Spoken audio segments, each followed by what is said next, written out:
Menteri Pendidikan ngebolehin. Yang penting suka sama suka. Untuk kelas mahasiswa, mahasiswi silahkan kalau mau zina. Kalau ada orang tua ngelarang zina, itu seks bebas tuh Bu. Udah ditanda tangan sama menterinya, Menteri Pendidikan udah ditanda tangan. Hati-hati. Kalau ibu bapak sampai ngelaporin anak lagi diperkosa, alasannya diperkosa, padahal enggak, sama-sama suka. Ibu bapak ngelaporin siapa? Si anak laki-laki dilaporin. Ibu sama bapak yang dipenjara 10 tahun. Kenapa?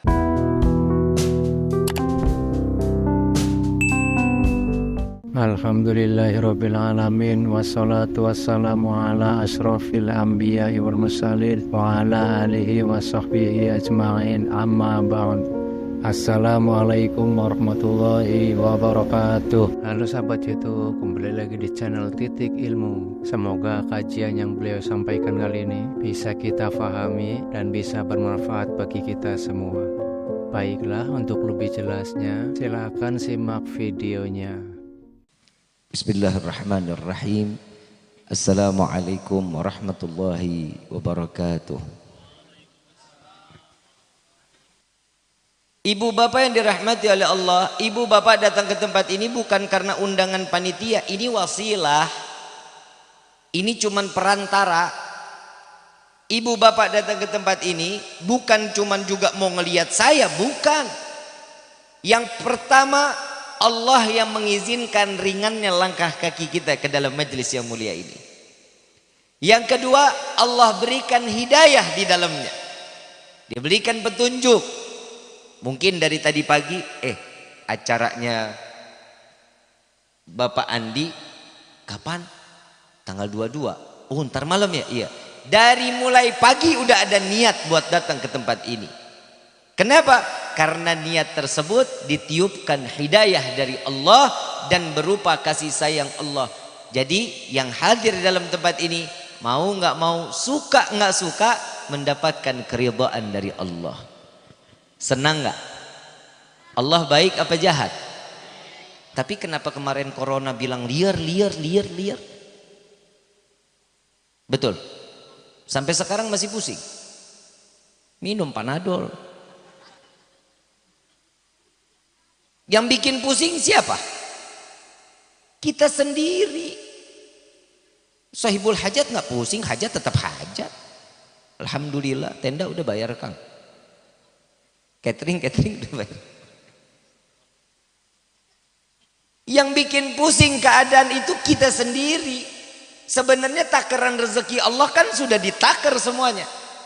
Bapak ibu yang dirahmati oleh Allah, ada nggak orang makan siang atau sarapan pagi 3 piring? Ada. Di Raja Danu nggak ada. 1 piring kenyang. Berarti cukup rezeki kita cuma sampai di situ. Betul. Dan alhamdulillah semenjak ada corona kan kita nggak ada yang stop makan. Ada stop makan. Sarapan masih, makan siang. Sore masih nyemil ubi, singkong. Masih. Malam masih makan. Semua dikasih sama Allah. Kenapa masih pusing? Nah itu hidup makan mulu. Kalau kata orang Raja Danu, I don't have money Habib. Ngerti nggak lu? Wahwe aja lu. Teboga duit Habib. Lah sekarang saya mau tanya, emang makan nasi makan duit? Kan beli beras pakai duit Habib. Setiap keinginan yang diminta oleh setiap hamba, Allah pasti bakal kasih. Nah, tergantung keinginan kitanya untuk maksiat atau untuk ibadah kepada Allah. Kalau untuk maksiat, orang mau maksiat dikasih jalan gak sama Allah? Dikasih. Apalagi orang yang taat, apalagi orang yang buat ibadah. Contoh, Bapak alhamdulillah tiap pagi walaupun pusing, kopi tiap pagi masih ada. Betul ya? Rezeki masih dikasih sama Allah. Gak ada cuman karena ekonomi ancur-ancuran, perceraian. Ada. Itulah indahnya cinta itu antara manusia, hamba satu dengan hamba yang Bagaimana cintanya Allah? Lebih cinta kepada hamba.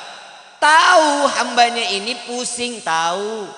Makanya adanya sholat duha, Nabi ngajarin. Betul nggak? Sholat duha nggak lu? Sholat duha kagak, tahajud kagak. Kita ibadah sunnahnya aja kagak, semua masih dikasih sama Allah. Gimana kita ngejalaninnya? Kalau kita ngejalanin, cintanya Allah tuh, wow, besar bukan main buat hamba. Tapi emang dasar kitanya semuanya serba mau, tapi nggak mau usaha. Ada nggak yang begitu? Ada. Contoh kayak ibu-ibu. Bu, tengah malam sering bangun, sholat tahajud, pipis habib.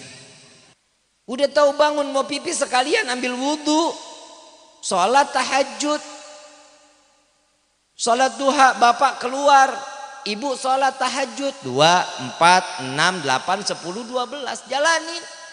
Tahu nggak istimewanya sholat duha?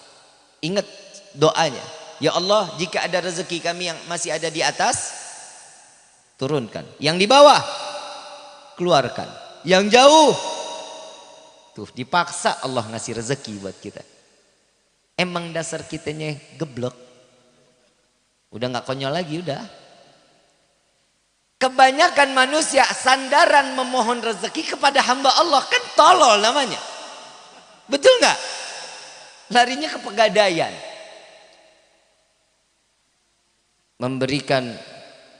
Menyelesaikan masalah tanpa solusi buat saya mah. Menyelesaikan masalah tanpa solusi.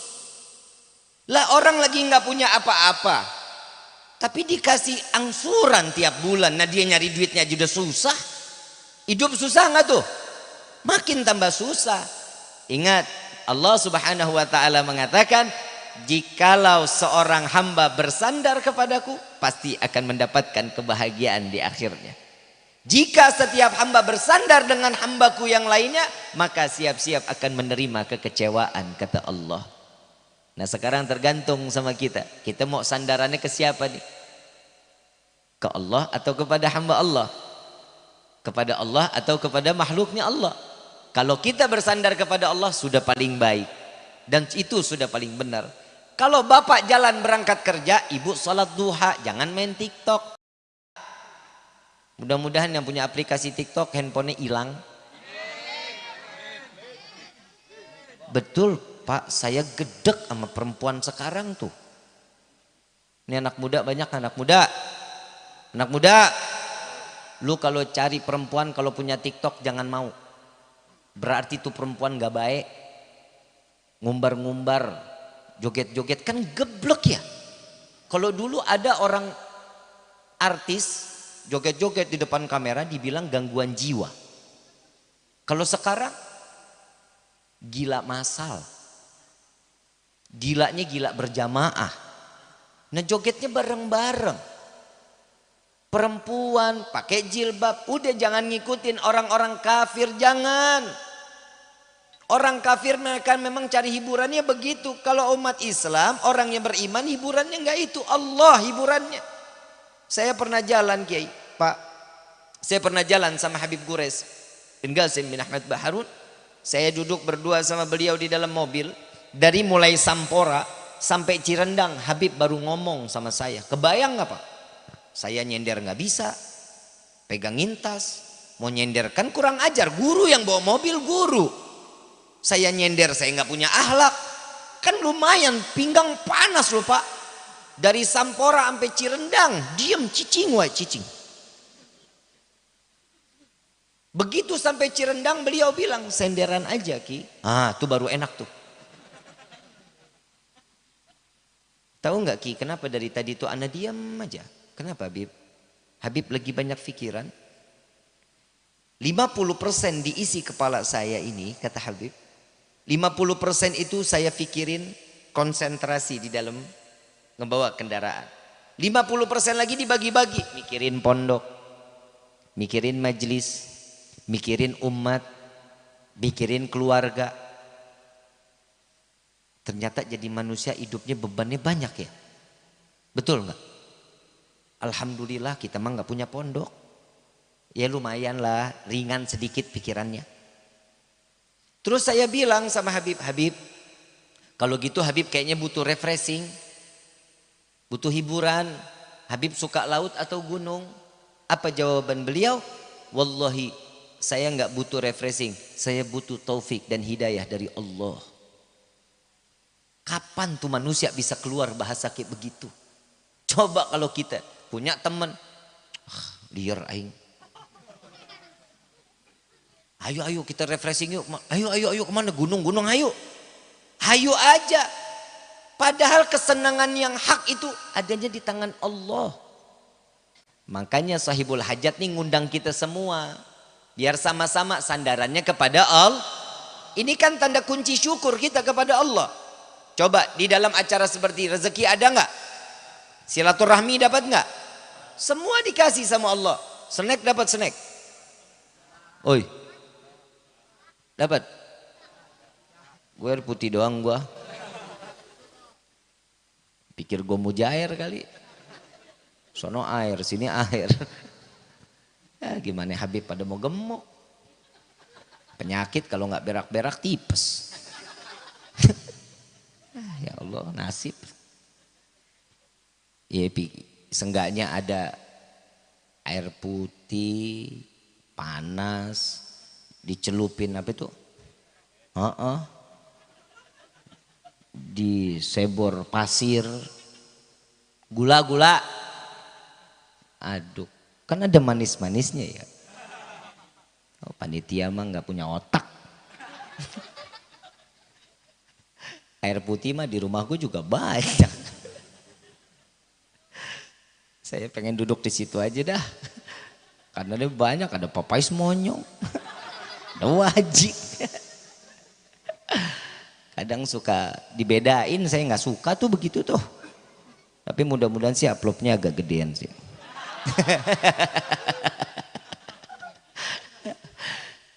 Hadirin wal hadirat rahimakumullah. Duduk di dalam tempat kayak begini, sumpah demi Allah beban hilang di dalam pikiran kita. Betul nggak? Yang punya utang lupa nggak? Lu berusaha ngelupain, yang ngutangin mah tetap ingat. Ya Allah ya Karim. Tapi insya Allah keluar dari sini rezekinya semua ditambah oleh Allah. Diluasin rezeki yang berkah, yang banyak, yang halal. Saya mau tanya dulu, mau jadi orang kaya, mau jadi orang yang berkah? Mau kaya, mau berkah? Gak mau jadi orang kaya? Nah kan mulai dah. Bib, saya mau jadi orang kaya yang berkah. Itu impian namanya. Doanya sama Allah minta rezekinya jangan dikit-dikit. Ya Allah cukupin rezeki hamba. Cukupin rumah hamba ada 3 di Kuningan. Di Jakarta 5 ya Allah. Mobil 15 ya Allah. Mintanya jangan tanggung-tanggung. Kita kadang suka salah dalam doa, makanya hidup kita banyak beban. Kadang doa itu ya Allah tambahkan hamba kesabaran. Ya diuji terus lu hidup lu. Betul nggak? Lah sekarang gimana mau ditambah sabarnya kalau ujiannya nggak ada? Jangan minta sabar sama Allah. Mintanya apa? Ya Allah mudahkan hamba untuk menyelesaikan setiap permasalahan hamba dunia wal akhirah. Itu mintanya. Rabbana atina fid dunya hasanah wa fil akhirati hasanah wa qina adzabannar. Itu doa paling bagus. Kalau kita bilang kan itu doa sapu jagat. Semuanya diambil. Kehidupan dunia baik, kehidupan akhirat. Itu kan tujuan hidup. Sampai saat ini banyak orang yang ngejar dunia, duit, cuan. Ujung-ujungnya duit dibawa mati memang. Yang nikmatin siapa? Istri, anak, cucu, mantu. Yang nyari duit siapa? Bapak, pae. Emang di dalam pakai pasang AC? Harus gede, ada tangganya, 2 lantai, ada. Tetap temennya cacing. kelabang, binatang-binatang itu temennya. Sekarang kalau bilang cintanya Allah kepada kita, jangankan urusan dunia, akhirat juga aman kalau kitanya cinta sama Allah, Allah cinta sama kita. Nah sekarang gimana kita bisa menggapai cintanya Allah sedangkan kita nggak pernah nurut apa yang dimauin sama Allah. Sekedar doa Rabbana hablana min azwajina wa dzurriyyatina wa qurratal a'yun waj'alna lil muttaqina. Susah banget kita ngedoanya. Rabbighfirli wali walidayya warhamhuma kama rabbayani. Enggak pernah kita baca doanya. Coba saat kita meminta kepada Allah, jika bermaksiat aja kita mudah, bagaimana saat kita jalan untuk ketaatan di hadapan Allah? Semua pasti ada jalannya. Ibu bapak yang dirahmati oleh Allah, kalau buat hitung-hitungan kebaikan cintanya Allah, kalah suami istri mah. Kalah. Saya mau tanya, bapak cinta sama ibu pak? Cinta? Bohong. Bu. Woi. Tidur lu. Tiba-tiba suami bilang, Yang, kamu tahu gunung Yang? Kenapa cintaku lebih besar dari gunung yang ada di dunia ini? Bohong, gombal, gembel. Bu, cinta sama bapak? Hah? Bohong.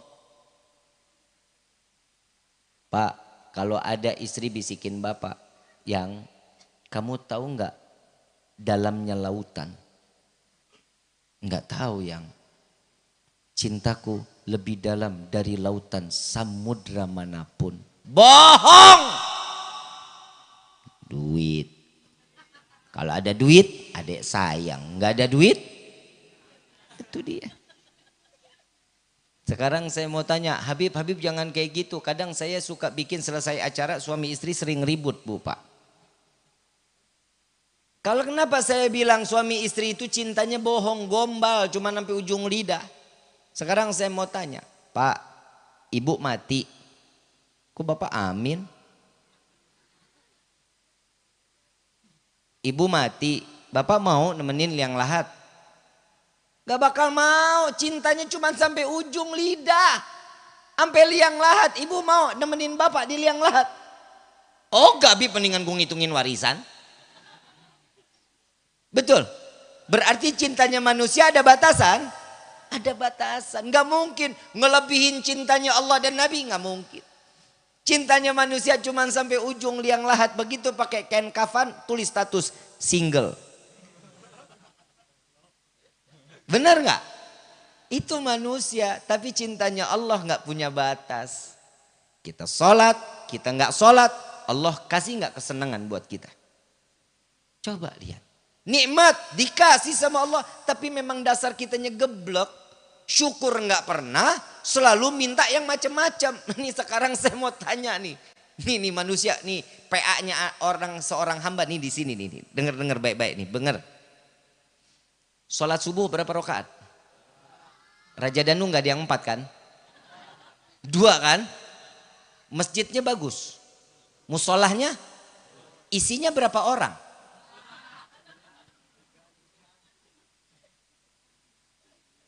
Sholatnya 2 rakaat, isinya cuman yang datang dia lagi. Di atas umur 60. Aki-aki jalan udah gemeter. Yang buka musola dia. Yang nyalain son. Yang azan. Yang qomat. Yang imam. Yang makmum. Lu geblek kali ya? Mana ada imam juga makmum juga. Coba. Umat Islam akan lebih baik dan Allah angkat derajatnya di sisi Allah yang tertinggi. Bagaimana sholat subuhnya dia di hadapan Allah. Kita mau sholat mau kagak, Allah gak akan bertambah wibawanya. Allah gak akan makin rendah wibawanya. Karena bukan Allah yang butuh sama kita, tapi kita yang membutuhkan Allah. Udah sadar kita sholat gak bener. Sunnah nggak pernah dijalanin.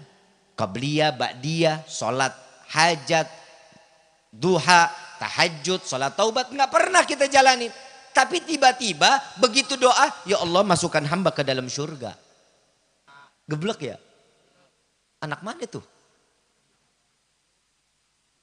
Saya tanya sih orang Jakarta yang begitu mah. Bukan orang sini. Saya tanya aslinya mana Pak? Raja Danu. Sekarang saya mau tanya, kita nih masuk surga pantas apa enggak? Hah? Enggak pantas? Berarti kita di neraka dong. Berarti Raja Danu doanya, ya Allah masukkan kami ke dalam neraka rame-rame. Ada yang begitu doanya? Lah sekarang neraka nggak mau, surga nggak pantas, terus kita mau di mana ngemper? Ada Satpol PP selesai lu. Ibu bapak kan pernah dengar tentang Abu Nawas? Pernah dengar tentang Abu Nawas? Abu Nawas ini seorang wali min auliyaillah. Setiap permasalahan dalam hidup punya jalan keluarnya, ilham langsung dari Allah. Pikirannya tuh jernih. Sholat gak pernah ditinggal. Nih saya kasih nih. Salah satu sejarahnya Abu Nawas. Baina maghrib wa isya. Dari antara maghrib dengan isya. Waktunya itu diisi dengan membaca kulhu 15.000 kali. Kita baca apa? WhatsApp. Status. Instagram. Instastory. Sholatnya 1 rakaat hatam Quran. Tahu doanya Abu Nawas? Ilastulil firdausi a'la walak wa ala naril fahab li taubatan waghfir fa innaka ghafirun dzambin.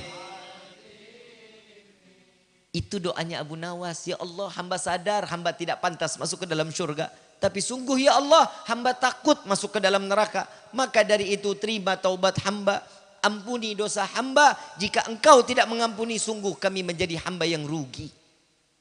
Abu Nawas yang ibadahnya 1 rakaat hatam Quran. Baina maghrib wa isya, dari maghrib ke isya baca kulhu 15.000 kali. Sadar sorga nggak pantas dia masuk. Nah kita yang dibaca itu lagi. Kul lagi.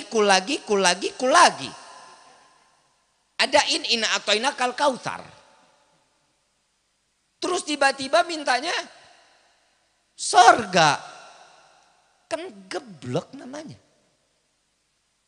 Tapi alhamdulillah Bapak Ibu yang dirahmati oleh Allah. Di dalam sholat wajib terdapat sunnah. Kebayang gak kalau di dalam sholat wajib gak ada sunnah? Rukunnya aja. Jangan harap sholat kita diterima. Gak mungkin sholat kita diterima. Emang sholat kita kayak Nabi? Emang sholat kita kayak para sahabat? Sayyidina Umar ibn Khattab dibunuh dalam keadaan sholat. Sayyidina Ali dibunuh dalam keadaan ditusuk lagi dalam keadaan sholat. Berasa juga enggak. Begitu salam, assalamualaikum, assalamualaikum. Nanya, ini kapan pedang nyampe? Kapan nembus ke jasadku ini, kapan? Baru ada rasa setelah salam. Begitu sholat, ya Allah enggak ada rasa. Kita jangankan pisau, nyamuk gigit repot banget, bukan main. Betul enggak? Sadar aja lah. Padahal di dalam sholat kita udah minta kepada Allah. Kita udah ada perjanjian sama Allah. Inna salati wa nusuki wa mamati lillahi rabbil. Itu kan perjanjian kita dengan Allah. Aku serahkan hidupku, matiku, sedekahku, zakatku. Semua yang aku jalani di dalam kehidupanku aku serahkan kepadamu. Baru Al-Fatihah. Baru alhamdulillahi rabbil alamin. Kunci motor masih nempel di mulut motor, ingat. Kompor belum dimatiin, ingat. Dompet ngegeletak, tahu takut dicolong istri. Ini kira-kira sholat yang begini di ibadah kita diterima apa enggak sama Allah? Ayuhal hadirun jamaah rahimakumullah. Tapi alhamdulillah di dalam salat wajib ada mau nggak mau, suka nggak suka, sunnahnya pasti diterima sama Allah. Dapat pahala jika seseorang hamba menjalankan ibadah sunnah, pasti dapat pahala dan ganjaran surga di dalamnya. Amin ya rabbal. Coba tuh, Allah kurang cinta apa coba sama kita?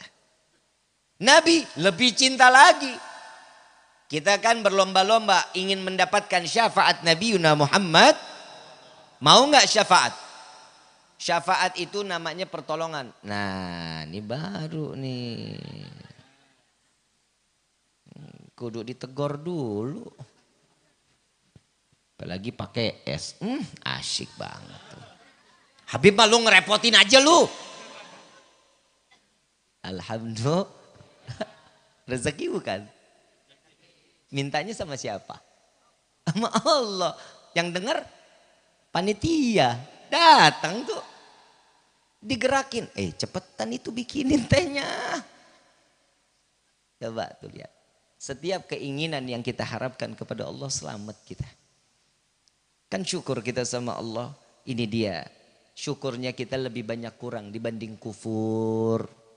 Kufurnya kita jauh lebih banyak di dalam kehidupan dibanding kita ngarepin syafaat dari Nabi. Betul ya? Kalau pertolongan dari manusia, 1 hari minta tolong pasti ditolongin. Coba datang 2 kali, masih ditolongin. 3 kali mulai enek tuh. Sakit tuh, nyolot. Bapak ibu yang dirahmati oleh Allah. Ibu bapak besok datang ke rumah tetangga. Minta tolong, minta gula. Besok minta kopi. Minta tolong lagi, seduhin air. Kira-kira nih tetangga gedek gak lama-lama? Giliran nih tetangga minta. Minta gula, beak. Kopi belum beli. Besok ibu datang lagi, bapak datang lagi ke rumah tetangga. Dikasih gak?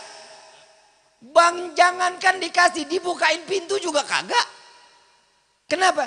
Gedek. Tapi Allah begitu sama kita. Setiap kita terus minta kepada Allah, Allah kasih. Allah kasih buat kita. Nabi kita mengharapkan syafaat. Nabi 14 abad yang lalu udah ngomong. Di dalam hadisnya beliau mengatakan, barang siapa berziarah kepadaku semasa hidupku setelah matiku, dia datang ke Madinah berziarah denganku, wajib mendapatkan syafaatku di yaumil qiyamah. Amin ya rabbal. Dia tahu orang Raja Danu gak semuanya punya duit. Betul gak? Umroh kan pakai duit Habib, mahal. Apalagi sekarang pakai karantina. Karantina 14 hari, biayanya 8,5 juta. Duit dari mana? Saya lagi bingung sama pemerintah kita mah. Ya Allah, orang susah ditambah susah. Yang nyari duit dia juga, yang kaya yang nerima duit. Kan geblek ya. Yang namanya masyarakat, rakyat, soalnya semuanya coba dikasih gratis. Semuanya dikasih gratis, urusannya gampang, antigen, hidung kita dicolok-colok, bayar. Yang disiksa kita tapi kita yang bayar. Betul nggak? Mudah-mudahan cepet dah pemerintahannya diganti dah, amin ya Allah, ya Rabbal Alamin. Negara lain nggak ada, PCR bayar nggak ada, antigen bayar nggak ada, cuman Indonesia yang bayar. Udah makin susah, disusahin lagi kita. Pusing nih duit mulu, ya Allah. Masuk tol bayar, keluar tol bayar. Kencing, Indonesia doang. Sampai bikin usaha toilet umum. Itu kalau berangkat haji duit hasil toilet. Betul gak? Ya Allah, mudah-mudahan di sini semua rezekinya diberkahin sama Allah. Amin, amin. Di dalam hadis yang kedua Nabi mengatakan, barang siapa dia membaca doa setelah azan, apal nggak doanya? Allahumma rabb hadhihi da'wati tammah wassalatil qa'imah Muhammad wasilata wal wasyarafa aliyat rafi'ah wa bathu maqamal mahmudan alladhi wa'atta innaka la. Apa kata Nabi? Orang yang membaca doa setelah azan wajib mendapatkan syafaatku di yaumil qiyamah. Alhamdulillah. Diobral nggak tuh syafaat? Diobral. Nah sekarang saya mau tanya, azan satu hari satu malam ada berapa kali azan? 5-5-nya kita baca nggak tuh doanya? Jangankan 5, satu deh satu. Ada? Nggak denger Bib. Lupa. Lagi asik nonton film tersanjung. Di sholat 1000 rakaat setiap malam. Nabi ibadah sampai kaki bengkak. Oh kalau itu mah sama Bib. Nabi sholat kaki bengkak, saya bengkak. Tapi saya asam urat. Betul. Ibu bapak yang dirahmati oleh Allah. Mau sampai kapan kita sadar di dalam kehidupan ini. Ujian terus menerus Allah berikan kepada kita. Ini antara ujian dengan azab yang Allah berikan kepada kita. Ujian bagi hamba yang beribadah kepada Allah. Tapi jika seseorang dia jauh dari Allah, tidak beribadah kepada Allah, siap-siap itu azab. Baru urusan dunia, belum akhirat. Baru urusan dunia. Sekarang gimana? Kita maunya ini seperti apa sekarang? Semua dikasih sama Allah. Semua nikmat diberikan sama Allah. Sampai di dalam Al-Quran surat Ar-Rahman, puluhan kali satu ayat diulang-ulang. Fabi ayyi ala'i rabbikuma tukad. Nikmat yang mana yang kalian dustakan wahai hambaku, kata Allah. Semua nikmat diberikan sama Allah. Dapat istri, punya anak, punya suami, punya mertua, punya orang tua. Nikmat gak tuh? Ada rezeki Allah berikan, ada sakit Allah berikan. Nikmat gak tuh? Ada sakit, ada sembuh Allah berikan sehat walafiat. Nikmat bukan? Nikmat. Kita gak ada yang bisa beli nikmat dari Allah, gak ada. Contoh. Ibu bapak pernah ngelihat kasur harga 180 juta? Pernah bu? Bapak belum? Sama. Saya waktu mau beli isi kamar, ceritanya mau nikah nih, mau nikah. Beli isi kamar. Ada lemari, tempat tidur, toilet, meja rias. Wow, masuk, tanya. Ini berapa semua satu set? 280 juta. Hah? Gue beli isi kamar gak jadi kawin gue. Kamar bagus kagak ada isinya buat apa kan gitu. Hei jomblo. Oi jomblo. Hidup lo senep. Hidup lo gak enak. Kenapa? Tidur ngobrol sama guling. Yang dengerin tembok. Lo ngomong sendiri ke orang gila. Tiap hari pegang WhatsApp, selamat pagi cinta. Ya elah. Yang jangan lupa sholat subuhnya ya. Lu baru mau tidur. Udah jangan yang begitu-begitu dah. Mudah-mudahan yang pada pacaran pada putus, amin ya Allah. Amin, amin, amin, amin. Kalau ada laki-laki yang begitu, neng. Yang gadis banyak kan? Ada. Biasanya gue kalau yang datang mak-mak semua kalau gue ceramah mah. Makanya bini saya kalau saya lagi datang ceramah banyaknya perempuan gak masalah. Gak ada saingan. Nah, orang nenek-nenek. Neng. Kalau ada laki bilang I love you, gampar neng. Neng I love you, gampar gak apa-apa. Saya gak butuh love you saya butuhnya gobil tuh. Entu punya harga diri perempuan.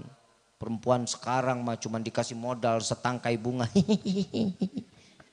Hahaha. Nurut aja. Orang yang bilang I love you. Nih model-model begini nih ya.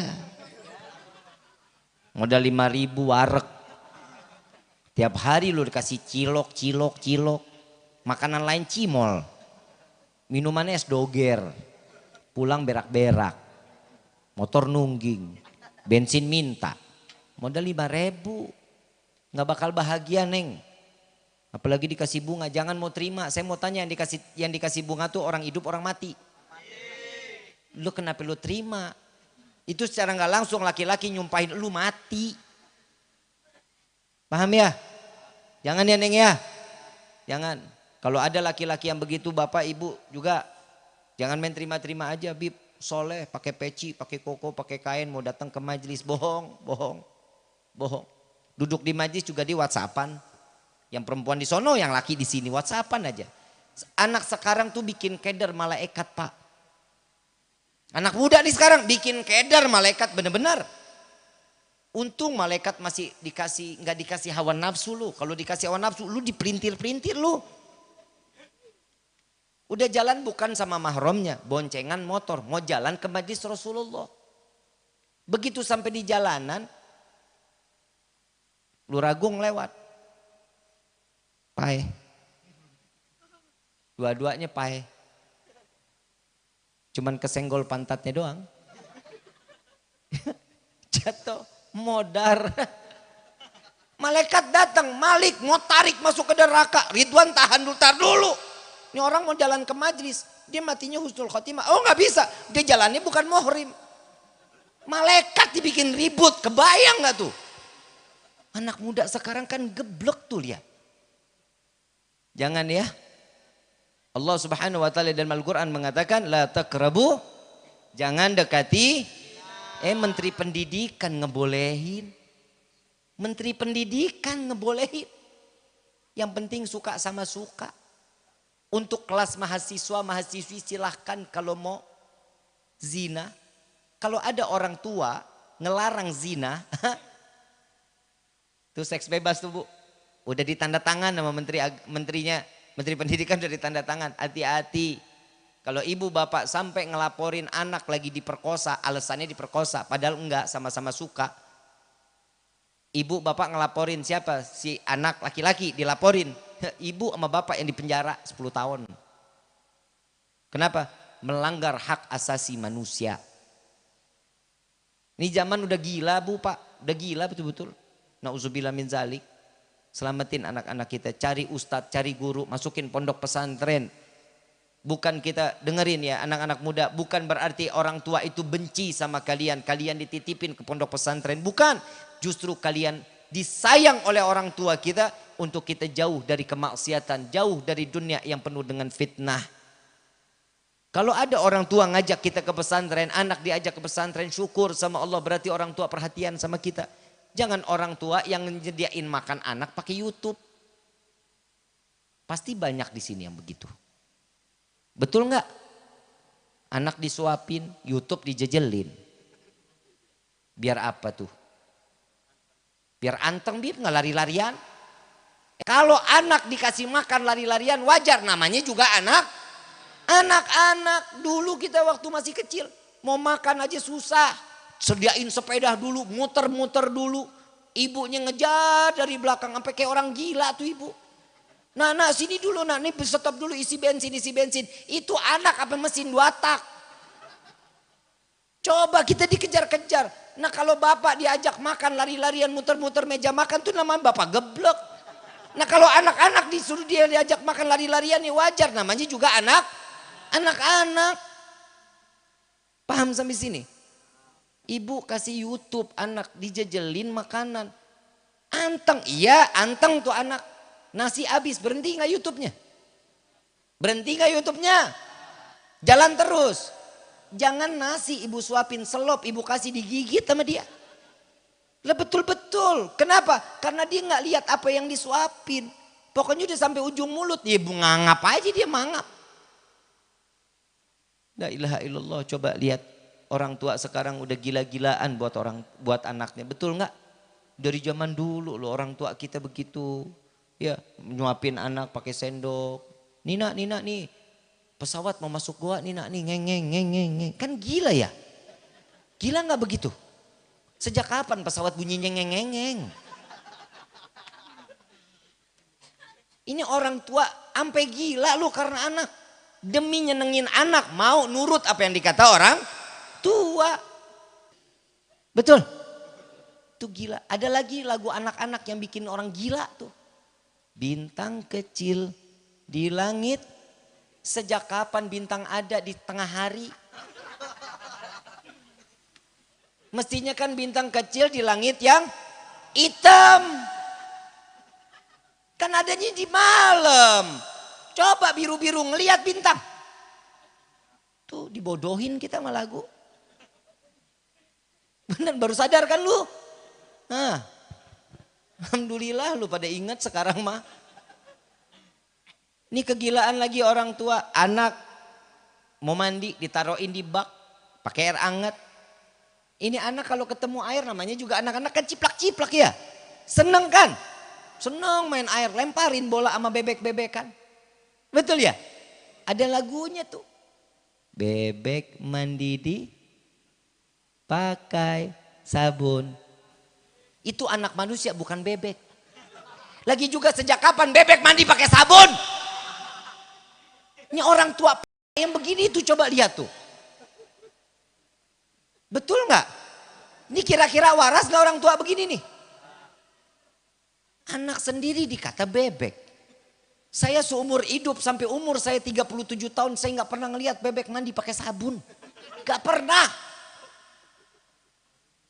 Ini ada lagi yang lebih gila. Selesai dimandiin taruh di atas tempat tidur udah diperlakin. Pakai minyak telon, pakaiin bedak, ambil baju. Ini anak goyang-goyang. Emaknya sambil nyanyi-nyanyi kayak orang gila. Ini lagu nggak tahu siapa yang ciptain. Dan nggak tahu albumnya siapa. Nang ning ning nang. Nang ning ning nang. Album siapa coba? Bu Kasur nggak ciptain ini lagu loh. Betul nggak? Itu ada lanjutannya. Nang ning ning nang. Anak siapa? Anak siapa?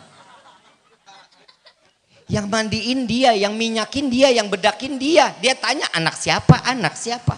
Tuh kalau tuh anak bisa berdiri diri, ini lu ngajakin gue ribut. Coba kebayang gak tuh? Masa anak tetangga? Bu pak, ya Allah ya Karim. Orang tua gila lu buat anak. Coba syukurnya kita kurang sama Allah mendapatkan orang tua yang perhatian kepada kita. Betul? Allah subhanahu wa ta'ala mendampingkan namanya. Bersyukurlah kepadaku kata Allah dan bersyukurlah kepada kedua orang tua kita. Itu diabadikan di dalam Al-Quran. Syukur untuk apa? Alhamdulillah kita terlahir ke dunia ini tanpa adanya cacat.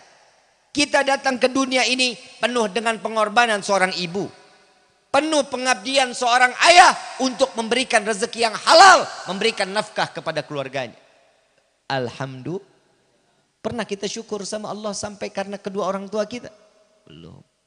Nabi SAW bersabda, jika ada setiap anak yang setelah sholat dia membaca doa Rabbighfirli wali walidayya, selama selesai sholat satu hari satu malam terhitung cuma 5 kali membacanya, itu termasuk golongan anak yang durhaka kepada kedua orang tua.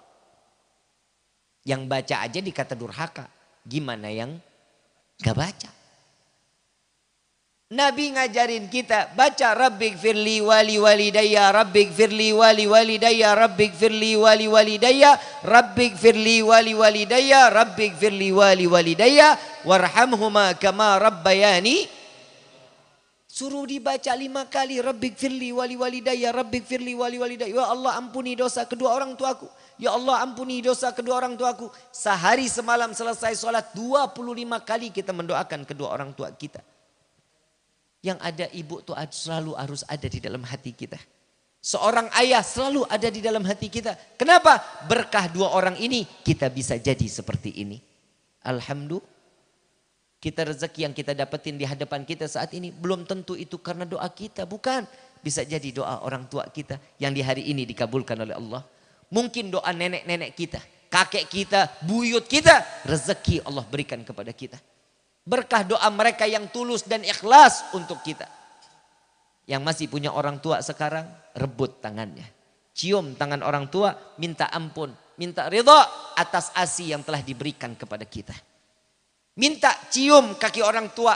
Ayah, cium kakinya. Kenapa? Langkah kakinya dia memberikan, mencari niat rezeki untuk menafkahi keluarga. Cium kakinya. Cuci air kedua orang tua kita, kakinya. Insya Allah itu keberkahan buat kita. Yang saya bingung di akhir zaman sama guru, sama kiai, sama habaib, sama ulama luar biasa cium tangan berebut. Sampai iler nempel, ingus. Begitu cium tuh 7 rupa. Minyak wangi, hilang minyak wangi. Makanya saya di akhir-akhir ini cium tangan salaman sama jamaah saya nggak mau. Kenapa? Saya nggak mau jadi dosa. jika anak tersebut belum pernah cium tangan sama orang tuanya. Anak sekarang itu lebih banyak ke orang yang dia hormatin, sedangkan orang tuanya nggak dihormatin sama dia. Selisan kalian solawat sampai lidah copot.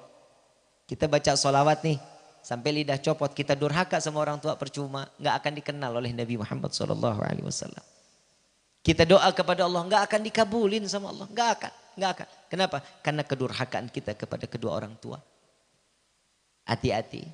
Kalau gunung yang jauh disamperin, ziarah ke makam Sunan Gunung Jati, ziarah sampai ke Gresik, ziarah sampai ke Jakarta, makam orang tua di samping rumah nggak pernah ziarahin, nggak bakal makbul doa kita. Hati-hati. Saya cuma nyampein ini karena ini adalah satu kewajiban. Kewajiban setiap orang yang memiliki tahu tentang arti ilmu untuk menjadikan keluarga tersebut makin saling cinta antara satu dengan yang lainnya wajib. Kita semua tugasnya menyampaikan satu kebaikan.